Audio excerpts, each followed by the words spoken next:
Assalamualaikum warahmatullahi wabarakatuh. Halo programmer, jumpa lagi dengan saya, Teddy Trisaputro. Kali ini di episode pertama di segmen saya yang terbaru yang berjudul Spring Universe.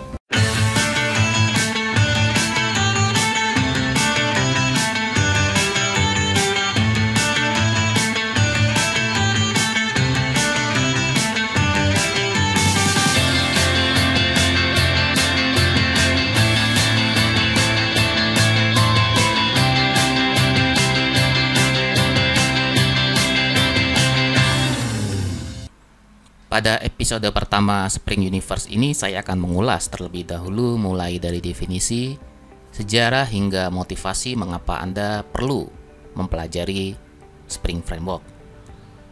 Jika Anda seorang programmer Java yang mungkin telah lama atau baru saja belajar bahasa pemrograman Java, tentu Anda setidaknya pernah mendengar atau bahkan Anda sedang mengerjakan sebuah project yang menggunakan Spring Framework. Jadi, apa sih itu Spring Framework? Spring Framework adalah sebuah framework untuk membangun sebuah aplikasi yang menggunakan bahasa pemrograman berbasis JVM. Jadi, Spring Framework ini tidak hanya digunakan untuk bahasa pemrograman Java, tapi semua bahasa pemrograman yang berbasis JVM, seperti Scala, kemudian Kotlin, Clojure, Groovy, dan banyak lagi. Spring Framework juga menggunakan prinsip dependency injection sebagai modul utamanya. Selain sebagai sebuah framework, Spring juga merupakan sebuah ekosistem yang memiliki banyak modul di dalamnya, tentu dengan Spring Core sebagai modul utamanya. Spring Core ini adalah sebuah framework, sebuah modul di dalam Spring Framework yang bertugas mengimplementasikan apa yang disebut sebagai dependency injection dan inversion of control. Jika Anda penasaran tentang apa itu inversion of control dan dependency injection, Anda dapat melihat video saya di channel ini dan Anda dapat search untuk mempelajari lebih lanjut tentang dependency injection dan inversion of control.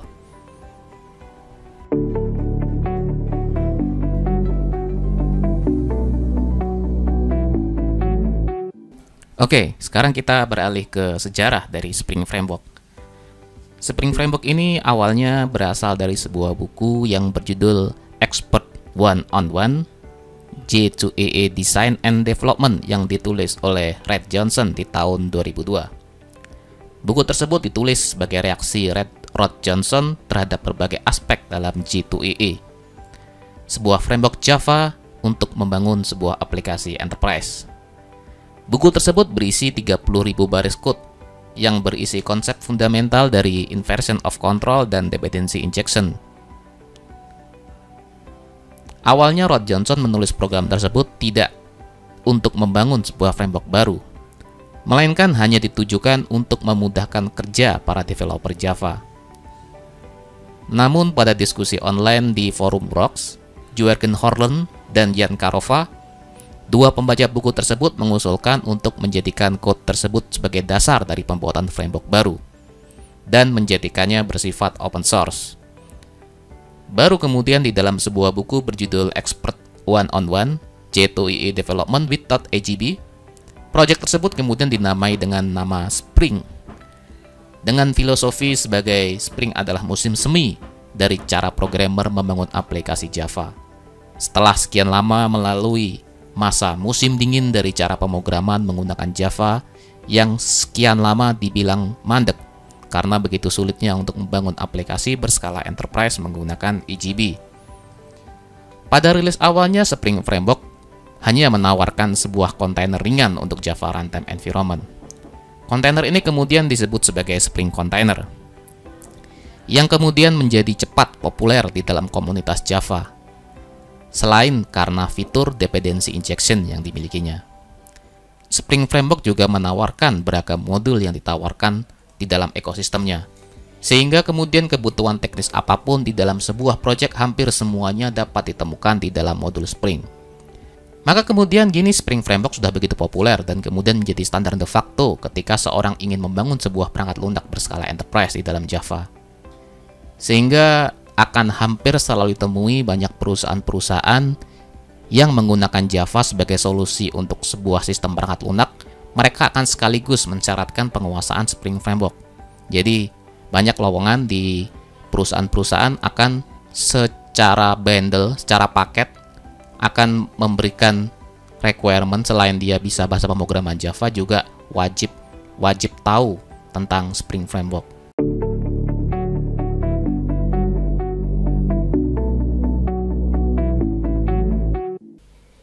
Cara yang paling sederhana untuk memahami prinsip kerja dari sebuah framework adalah dengan membaca dokumentasi online yang disediakan oleh Spring Community. Anda dapat mengaksesnya di tautan docs.spring.io.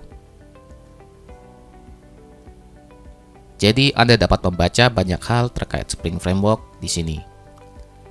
Oke, sebagaimana yang saya sebutkan sebelumnya bahwa Spring selain sebagai sebuah framework, juga merupakan sebuah ekosistem yang menyediakan banyak modul. Setidaknya ada 20 modul di dalam ekosistem Spring Framework, yang beberapa di antaranya dapat dikelompokkan sebagai berikut di dalam diagram yang saya tunjukkan ini. Modul-modul ini tidak semuanya harus digunakan. Programmer dapat memilih modul-modul mana saja yang dibutuhkan dan memilah modul-modul mana saja yang kiranya tidak digunakan. Arsitektur modular seperti ini memungkinkan programmer dapat mengkombinasikan Spring Framework dengan framework yang lain tanpa menemui kesulitan yang berarti. Jadi sangat mungkin semisal kita membangun sebuah project menggunakan Spring Core, Aspect Oriented Programming AOP ini, namun tidak menggunakan Spring Web, alih-alih menggunakan Struts 2 atau Vaadin, yaitu sebuah framework web di luar Spring Framework. Saya akan membahas satu persatu modul-modul yang ada di dalam ekosistem Spring ini pada episode-episode mendatang. Namun secara garis besar dapat saya highlight sebagai berikut. Yang pertama dan yang paling penting adalah Spring Core Container. Ini merupakan modul utama di dalam ekosistem Spring. Spring Core Container inilah yang awalnya disebut sebagai Spring Framework yang ditulis oleh Rod Johnson di dalam bukunya. Modul Spring Core Container ini terdiri dari beberapa modul, yaitu Beans, Core, Context, dan Spring Expression Language. Modul-modul ini menyediakan apa yang disebut sebagai inversion of control, dependency injection, dan infrastruktur beans yang dibutuhkan oleh keseluruhan framework. Kelompok modul berikutnya adalah Cross-Cutting Concern yang terdiri dari AOP, yang merupakan singkatan dari Aspect Oriented Programming. Modul ini memungkinkan seorang programmer mengimplementasikan Aspect Oriented Programming alias pemrograman berorientasi aspek pada perangkat lunak yang sedang dibangunnya. Kita akan bahas lengkapnya mengenai AOP di episode yang lain. Namun sebagai pengantar singkat, saya akan menjelaskan bahwa Aspect Oriented Programming adalah sebuah paradigma pemrograman yang bertujuan untuk meningkatkan modularitas dari sebuah code dengan menggunakan apa yang disebut sebagai separation of cross-cutting concern, yaitu pemisahan fokus dari sebuah aplikasi atau sebuah potongan code dari sebuah aplikasi. Apa itu cross-cutting concern? Cross-cutting concern di sini merujuk kepada aspek di dalam sebuah program yang mempengaruhi fokus sebuah program tersebut. Salah satu contoh dari aspek yang biasa digunakan oleh seorang programmer adalah sebuah code yang berguna mencatat sebuah log dari aplikasi, di mana log ini disebut sebagai aspek. Dan log ini akan digunakan di setiap service. Misal kita membuat sebuah service untuk membangun sebuah katalog buku. Kita akan membuat aplikasi yang meng-create data buku, mendelete data buku, update data buku, dan read data buku. Dan masing-masing service dalam proses create, update, read, dan delete tersebut akan menggunakan log di dalam masing-masing service tersebut. Dan jadi aspek log ini akan bertebaran di masing-masing service. Nah, dengan menggunakan AOP kita dapat memisahkan penulisan aspek log dari service-service tersebut. Kita pusatkan ke satu saja di bagian. Kita pusatkan di satu bagian code saja dan otomatis akan menginjek ke masing-masing service create, update, read, dan delete. Jadi fokusnya agar aplikasi yang dibuat di masing-masing service menjadi lebih bersih dan tidak bertebaran aspek-aspek log yang di luar fokus dari bisnis prosesnya. Kelompok modul ketiga adalah Data Access Integration, yang merupakan modul-modul yang memudahkan programmer untuk mengintegrasikan aplikasinya dengan database dan service lain di pihak ketiga. Contoh modul-modul yang merupakan bagian dari Data Access Integration ini adalah JDBC. Ini adalah modul untuk menangani beragam masalah terkait akses level bawah dari JDBC. Kemudian ada ORM modul yang menyediakan abstraksi level tinggi terhadap API ORM atau Object Relation Mapping, termasuk di dalamnya ada GPA dan Hibernate. Setelah itu ada OXM, kemudian ada JMS. Kalau JMS ini untuk Java Message Service, dia akan mengintegrasikan adalah abstraksi antarmuka yang mengintegrasikan dengan middleware semisal seperti Kafka atau RabbitMQ. Kita akan bahas lebih detail modul-modul ini di kesempatan yang lain. Kemudian kelompok modul yang keempat adalah web, di mana kelompok modul ini berguna ketika kita ingin membangun sebuah aplikasi berbasis web menggunakan Spring Framework. Kelompok modul yang termasuk di dalam Spring Web ini terdiri dari WebSocket, Servlet, Web, dan Portlet. Berikutnya ada Spring Test yang berada di lokasinya di bawah sendiri. Spring Test ini merupakan modul yang digunakan untuk membuat unit test untuk aplikasi yang dikembangkan dengan Spring Framework. Spring Test ini dapat diintegrasikan dengan JUnit ataupun TestNG.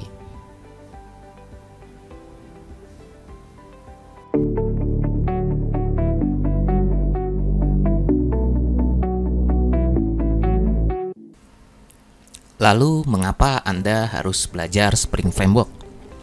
Karena sebagaimana yang telah saya ulas sebelumnya bahwa Spring Framework merupakan standar de facto dalam membuat sebuah aplikasi Java berskala enterprise. Jadi, hampir setiap perusahaan yang menggunakan bahasa pemrograman Java untuk membangun aplikasi mereka akan menggunakan Spring sebagai framework-nya. Sehingga akan sangat banyak kebutuhan terhadap programmer Java yang mampu dan menguasai framework ini. Alasan berikutnya adalah bahwa framework ini masih aktif dan terus berkembang hingga kini, serta mengikuti perkembangan zaman sebagai solusi dalam menyelesaikan permasalahan dalam pembuatan aplikasi, terutama dalam era cloud dan microservice yang kita hadapi sekarang ini. Spring Framework menawarkan banyak solusi yang memudahkan programmer Java dalam membangun aplikasi sehingga mereka akan fokus dalam menyelesaikan permasalahan bisnis proses dari sebuah program, alih-alih disibukkan dengan perkara-perkara teknis infrastruktur. Karena semua telah ditangani oleh Spring, kita hanya perlu mengatur konfigurasi yang diperlukannya saja. Alasan berikutnya adalah Spring Framework telah memiliki komunitas yang besar, yang berkontribusi terhadap perkembangan framework ini melalui berbagai cara. Sehingga akan sangat mudah ditemui resource di internet jika Anda ingin belajar ataupun mengalami kesulitan dalam menggunakan framework ini.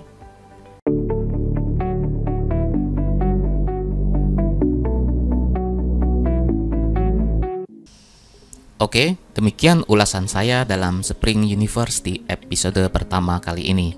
Kita akan lanjutkan pembahasan mengenai Spring Core pada episode kedua. Anda juga dapat mengakses website kami di subroutine.com yang akan mengulas banyak hal mengenai tutorial pemrograman dan insight mengenai teknologi pemrograman terkini. Terus dukung Subroutine TV dengan like video ini dan jangan lupa subscribe channel kami serta nyalakan lonceng agar Anda tidak tertinggal video terbaru dari Subroutine TV. Saya Teddy Trisaputro, wassalamualaikum warahmatullahi wabarakatuh.